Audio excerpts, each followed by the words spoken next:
Choosing Love by ginnyrules27, Chapter 10. Brace yourselves. Ben, Mal and Akio made their way to the council room, where Leah's fate would be decided.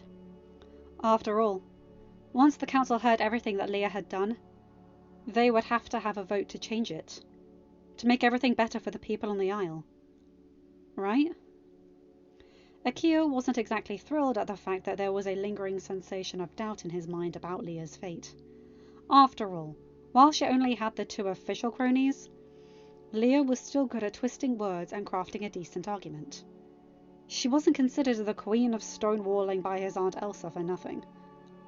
But Ben's no slouch when it comes to crafting a decent argument either, he thought as the trio reached the council room. I mean, with all the time he spends with his nose in a book, he'd better be. Akio? His aunt's voice brought the blonde out of his thoughts, and Akio smiled at seeing her. Granted, it hadn't been that long since he'd last seen his aunt, but that didn't change the fact that he was always happy to see her. Hey, Aunt Elsa, Akio said, walking up and giving her a hug, earning him a smile and a hug back from her. He also earned an eye roll and a sigh of annoyance from Leah as she passed them, but Akio paid her no mind. Hopefully, it was the last time Leah would step foot in this room, at least as a member of Ben's council. What are you doing here? Elsa asked as she broke from the hug and looked down at her nephew. His Majesty invited me, Akio stated. He knew Ben would hate it, but that was the rule of the council. Formality at all times. Even if you weren't on the council. Don't worry, Aunt Elsa. Sorry, Queen Elsa. You're still the representative for Arendelle. I was more worried that you were in some sort of trouble, Elsa told him. King Ben wasn't really all that detailed when he stated there was an emergency council meeting to attend. Trust me, the meeting is in no way regarding me, Akio said, but we should probably be seated. I think His Majesty is about to get started. Yes, thank you, Prince Akio, Ben stated from his seat at the centre of the table.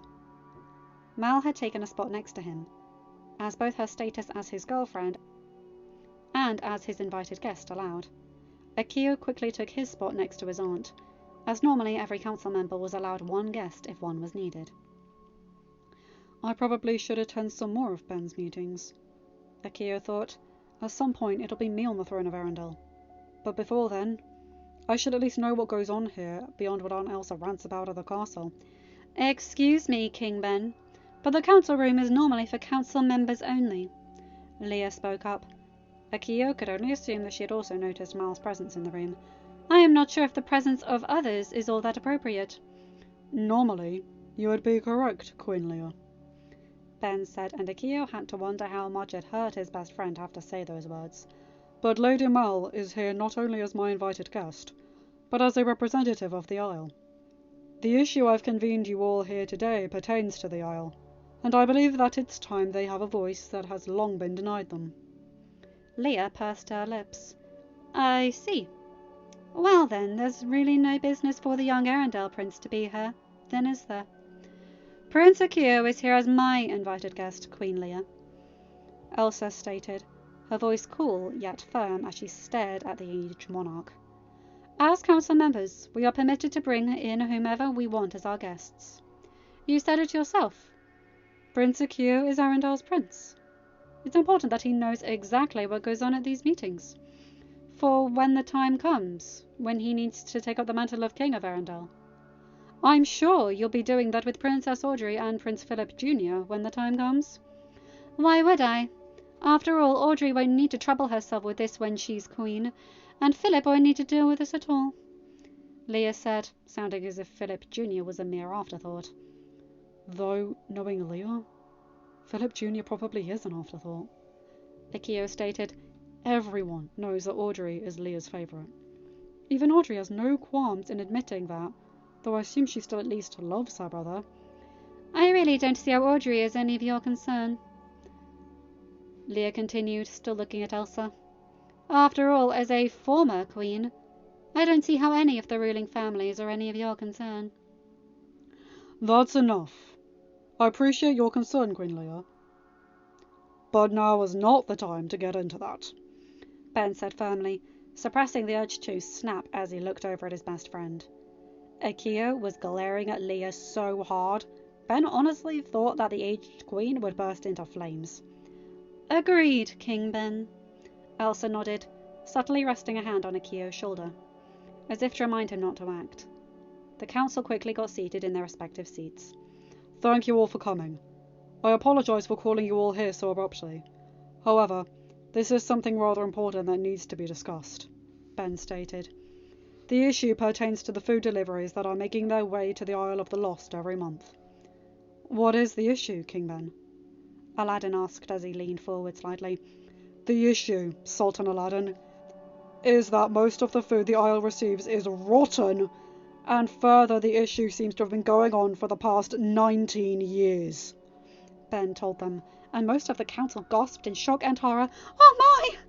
Snow White exclaimed, her hands flying to her mouth in shock. Even Beast seemed to lean forward with concern on his face. Even though he was no longer king, Ben had invited him to attend as this debacle had occurred during his father's reign. If anyone had any questions about how this had been permitted to occur, Beast would be able to answer them with more clarity than Ben would have. Now, this issue came to my attention prior to my coronation, and I meant for it to be an issue I addressed on day one. Regrettably, with everything that occurred at Family Day and my coronation, the matter of the food slipped my mind, Ben said, and looking over at Mal with an apologetic expression on his face. Your Highness, excuse me, Beast spoke up, but if you don't mind my asking, how did this issue come to your attention? That would be my doing, King Beast, Mal spoke up. His Majesty wanted to see the Isle and try some of the food at my father's restaurant. Hades has a restaurant? Zeus spoke up, sounding intrigued, or at least curious as to the fact that his older brother had set up a restaurant on the Isle of the Lost. Maybe it was a trick of the light, but Akio could have sworn that Mal's back stiffened as the king of the gods spoke. Yes, he does, Mal responded, her voice as cool as Elsa's had been when speaking to Leah, before taking a breath and forcing her voice back to its normal tone as she continued to explain. His Majesty was disguised. The only one who recognized him was my father, and he only said anything to me when we were in private. And how do we know that Lord Hades didn't purposely feed His Majesty rotten food as a way to get revenge on King Beast? Leah asked. Gods damn her, I hate the fact that she actually has a point. Akio thought. Queen Leah, I do hope you are not implying that my father would kill King Ben or make him seriously ill, just as a way to potentially get revenge on former King Beast? Mal asked, her voice just as cool as it had been when she had been addressing Zeus. Considering the fact that he kidnapped and tried to kill his own nephew. And we are not here to discuss Lord Hades' crimes. Ben spoke up as he saw Zeus's eyes darken at the reminder of Hades' past actions. We are here to discuss the fact that Auradon citizens have not been getting a basic human right to edible food. Auradon citizens?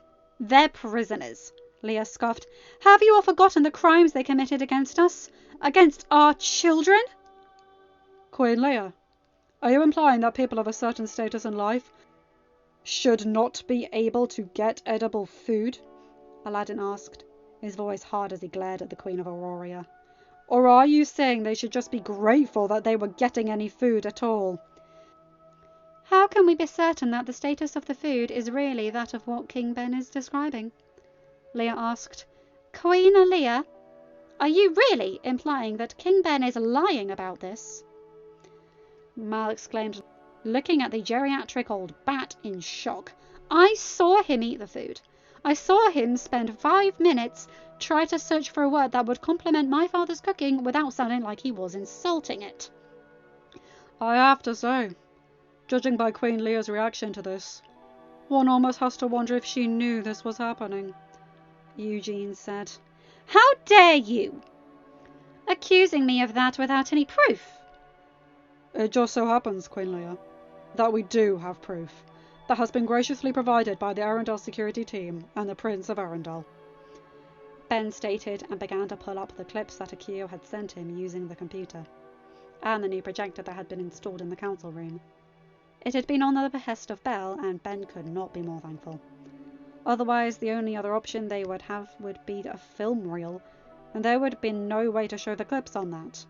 not unless Carlos had somehow been able to update it. Having already seen the clips, Ben elected to watch the faces of those on the council. There were the expected expressions of shock, some horror, and 3 expressions of complete fury from Aladdin, Eugene, and Captain Phoebus, much to Ben's surprise. Then again, considering who his wife was, maybe it shouldn't have been all that surprising. After all, no one would understand the horror of persecuting children just for the fact that they were born on the Isle, like someone whose wife had been persecuted for who she was. Queen Leia, as you can clearly be seen in these clips, there is a clear implication that you are involved in this matter, Ben stated. Do you have anything to say for yourself, or any defense for your actions? Though I'm not entirely sure how you could have a defense for this, Ben thought, as he looked at the woman who would have been his future grandmother-in-law had it not been for Mal and his friends getting him out of the contract. Ben would forever be grateful for Mal's love potion cookie. Oh, and the fact that he wasn't able to be love-spelled. Your Majesty, I would like to make it known that I believe these clips to be altered, Leia stated. There is no proof that it's actually me that you see on those clips.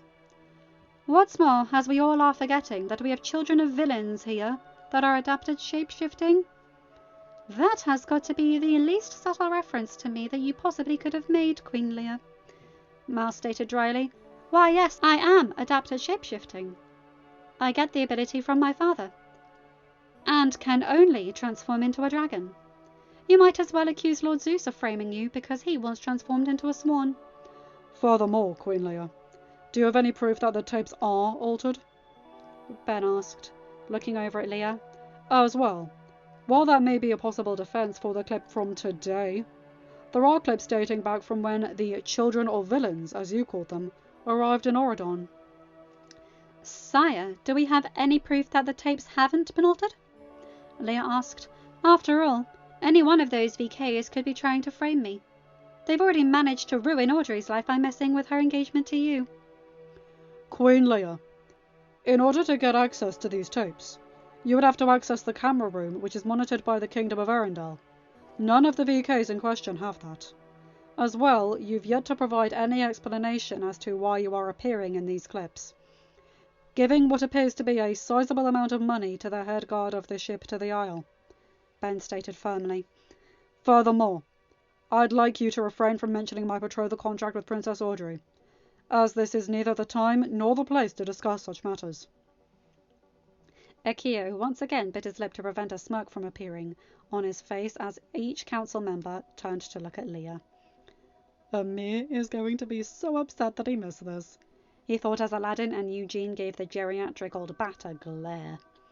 Subtly slipping out his phone, the Arendelle prince began to record what was left of the session. He'd delete the footage later, once he showed it to Amir. Forgive me, Queen Leia, but it almost sounds like you are accusing the Arendelle security team of corruption. Elsa spoke up, her tone cool. Not at all, former Queen Elsa, Leia said in a faux sweet tone that didn't fool anyone who actually listened to it. I just want to make sure all avenues have been covered in the investigation, if there was one in the first place. After all, from my understanding, it was King Ben's best friend who provided him the footage. A friend who has been known to be very vocal against his relationship with Audrey, and therefore against my family. Elsa rested a hand on Akio's shoulder, and the blonde knew exactly what his arm was silently telling him. In this instance, the old motto of conceal, don't feel, rang true. If he shouted at Leia, or even tried to speak up against her lies and slander, she may appear as the injured party, and he would come across as an impulsive child. Gods, he hated the machinations of royal life. You can have the footage checked by whoever you'd like, Queen Leia. I can assure you, though, it is genuine, Ben said, his tone hardening slightly.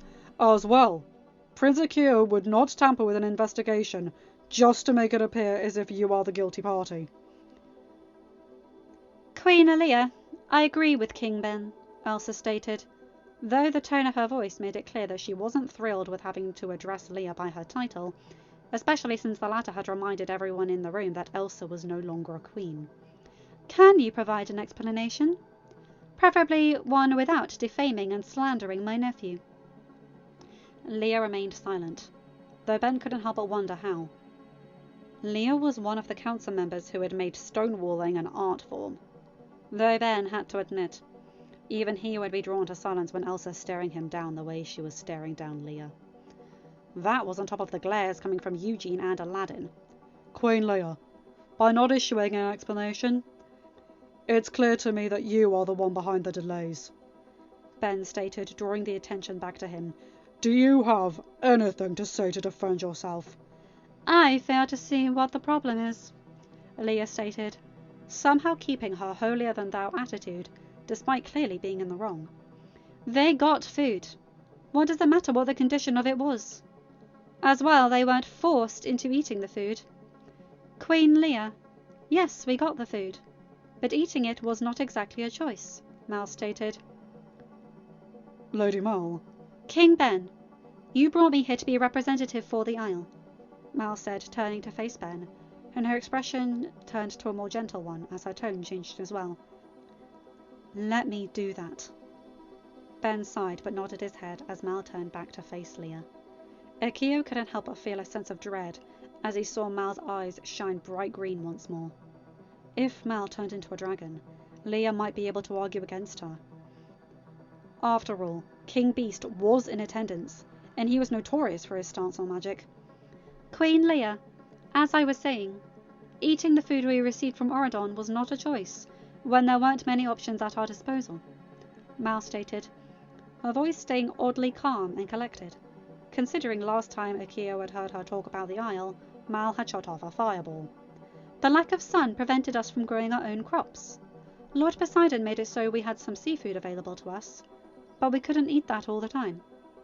We were lucky when a few chickens wandered onto a barge and came to the Isle. My friends and I were able to start catching them and getting them to my father to serve at his restaurant.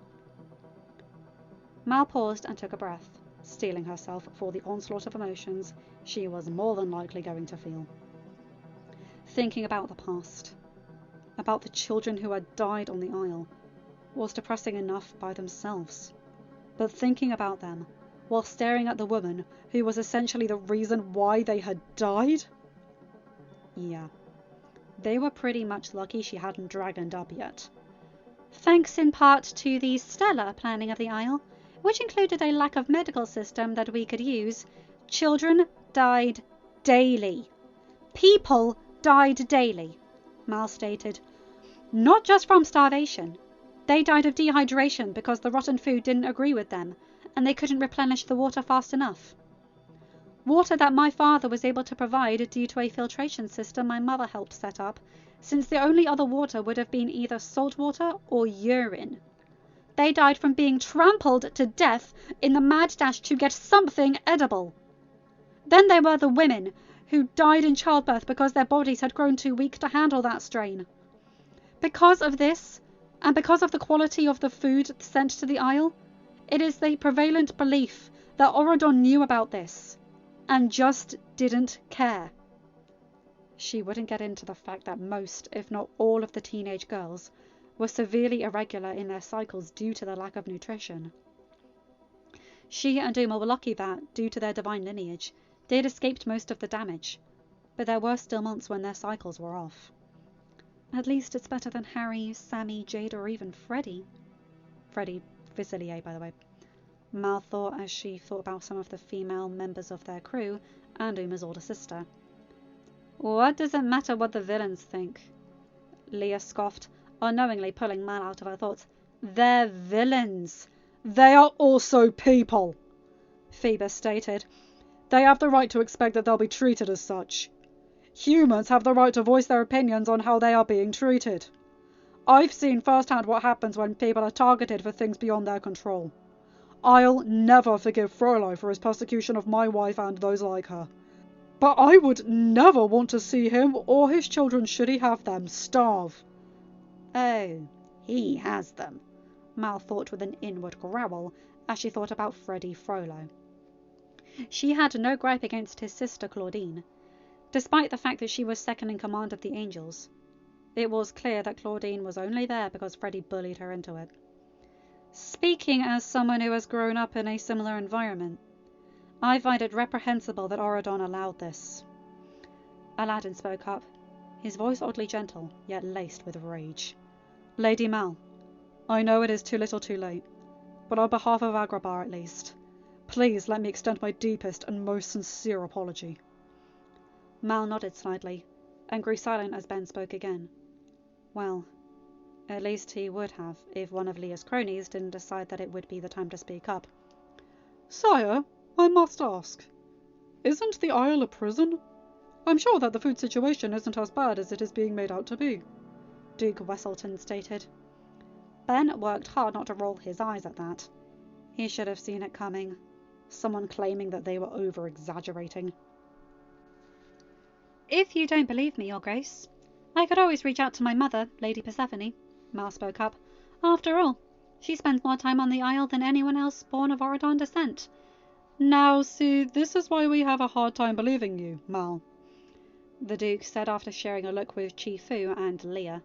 After all, the registry clearly states that you are the daughter of Maleficent. There is no arguing with Lady Mal. I beg your pardon?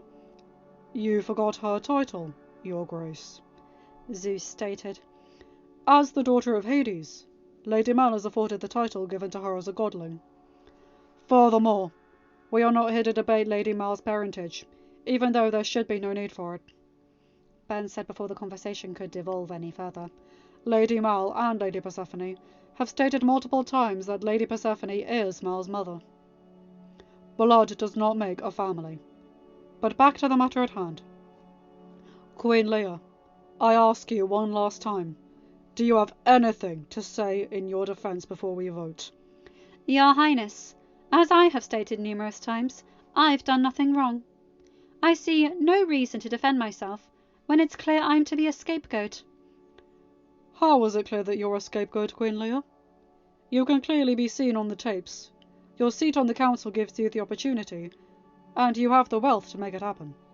I fail to see how you can come to the conclusion you have. Auroria also uses those dogs, Your Highness.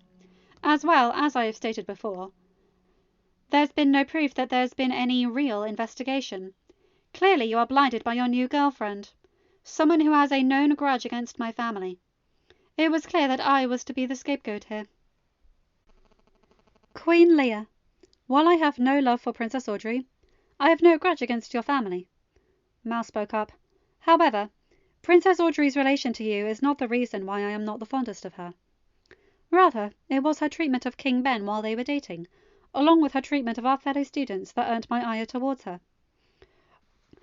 As well, Queen Leah, Lady Mal is not the one on trial here, Ben stated, his voice hard. She has only given testimony to the conditions of the Isle, and she is not the one accused of potentially committing murder against an unsuspected populace. You, however, have not offered one shred of a defence that could be considered reasonable. We move on to sentencing. I open the floor to any suggestions.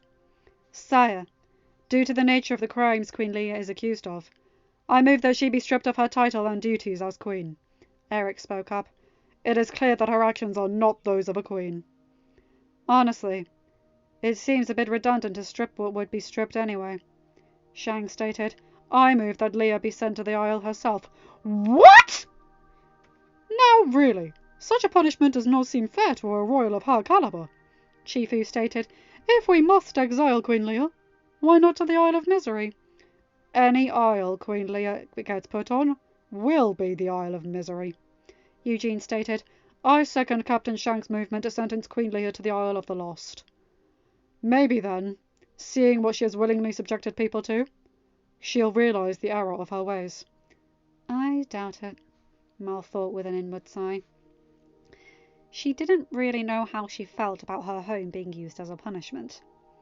While she knew Leah needed to be punished, and that there would be no better punishment than subjecting her to the same thing she subjected the people of the Isle to, there was just something about using her home as a punishment that didn't sit well with Mal.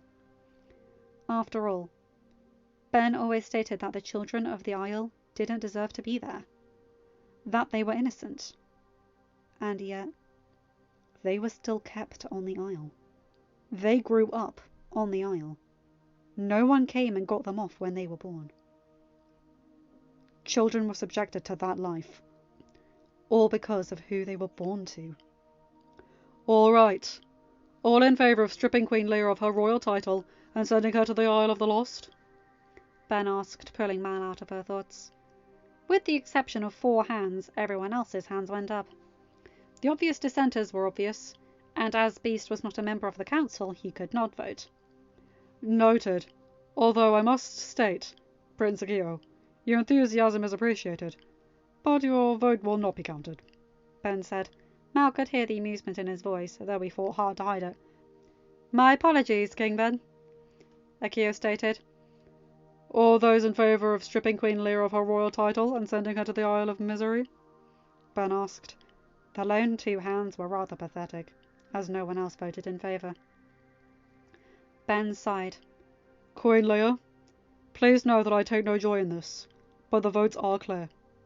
You are to be stripped of your title of Queen of Auroria, and all the duties and pleasures that come with it.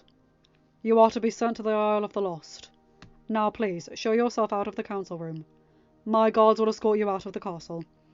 When my granddaughter is queen, things will be run a lot differently, Leia sniffed. And how will that be possible? Mal asked before Ben could comment. Last I checked, Princess Audrey was not betrothed to King Ben. I do hope that you are only stated when Princess Audrey is Queen of Auroria. Otherwise one might take that as a threat to King Ben, Leia. Mal, she's just blowing smoke, Ben said softly. That being said so, Your Majesty, I'd rather the guards be here now, Beast spoke up. Agreed, Mal nodded, looking at Leia, who refused to leave. Or, if it pleases the council, I could always fly Leia out of here. Leia started and finally got up, much to the amusement of everyone else. Mal smirked slightly as the geriatric old bat made her way out of the room. Enjoy your victory, she whispered to Mal as she passed. Just know that your mother got what she wanted through threats as well. You're not as different as you like to think. Before Mal could respond, Leia was whisked out of the door. Mal stared at the closed door in slight shock. Was she right? Am I no different than Maleficent? I've changed up my style, but if Leia can see it, that means others can too, right? How soon is it going to be before someone tries to rise up against Ben because they think he's being controlled by me? King Ben, I would like to propose Chifu and Duke Wesselton also be removed from the council, Aladdin spoke up, due to the fact that they were more likely accomplices to Leia's crimes. I second that, Tiana nodded. Very well, King Ben said with a nod. All in favour? All the hands in the room went up, with the notable exceptions. It seems almost pointless to ask, but it is procedure, Ben said. All opposed? The lone 2 hands once again seemed rather pathetic, considering they were voting for each other. It seems that the ayes have it, Ben said. Chifu, Your Grace, please remove yourself from the room. You are no longer members of this council. Thankfully, Leia's underlings seemed to take their removal from the council with more aplomb than Leia had. I'll need to come up with people to fill the seats, but that can keep until our next meeting, Ben said. If no one else has any business they need to discuss, I think we can consider this meeting adjourned. Thank you all so much for coming on such short notice. It was our pleasure, King Ben, Snow White said softly. I just hope we can begin to undo the damage done by Leia to the Isle. Ben nodded and watched as some of the council got up to leave. Others, like Elsa, stayed to chat with Akio and Mal. Well done, Beast said as he walked over to Ben. Thanks, Ben told him. You have no idea how weird it is to hear you calling me Your Majesty. Beast chuckled softly. Yeah, well, get used to it, Ben. I've only been here and here every council meeting. But maybe it's time we change that. After all, you've definitely proved you can handle yourself. Ben smiled slightly before sighing. Dad, I need you to tell me honestly. Did you know? Beast sighed. I'm not proud of the fact that the Isle fell to the wayside after your mother miscarried when you were 3, Ben. Between running the kingdom, taking care of your mother, and looking after you, some things slipped through the cracks. But to answer your question, no, I didn't know. It seems Lord Poseidon did know, from what Mal told us. Uma is his granddaughter, Ben stated, not to mention Mal and Hadi are his niece and nephew. It makes sense that he would know a little about the condition of the Isle was. Can we really fault him if he didn't tell Lord Zeus? After all, Lord Poseidon's not a member of the council. Beast looked at Ben for a moment before smiling. How did you get so wise? I think it had something to do with having Mum for a mother. Ben chuckled. That would help, yes. Beast nodded. No, Lord Zeus, you can't have a word. Ben paused and looked over his shoulder to see Mal glaring daggers at Zeus. He wasn't exactly sure what was going on, but knew that it couldn't be good.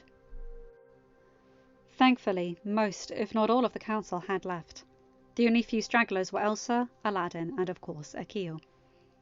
Dad, if you'll excuse me. Of course, Your Majesty. Beast nodded and Ben sighed. He couldn't say anything, though.